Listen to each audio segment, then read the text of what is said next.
સુરતમાં મનરેગા યોજનાનું નામ બદલવાના ભાજપ સરકારના નિર્ણય સામે કોંગ્રેસ રણ મેદાનમાં ઉતરી છે। ચોક બજાર ખાતે મહાત્મા ગાંધી પ્રતિમા સામે સુરત શહેર કોંગ્રેસ દ્વારા વિરોધ પ્રદર્શન યોજાયું હતું। કોંગ્રેસે આરોપ લગાવ્યો છે કે ગાંધીજીનું નામ હટાવીને યોજનાનું નામ બદલવાનો પ્રયાસ એ ગરીબોની રોજીરોટી પર પ્રહાર છે।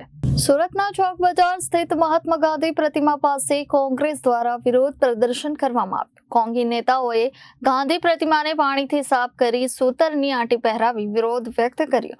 મનરેગા યોજનામાંથી ગાંધીજીનું નામ હટાવી જી રામજી નામ અપનાવવાના નિર્ણય સામે કોંગ્રેસે ઉગ્ર આક્રોશ વ્યક્ત કર્યો।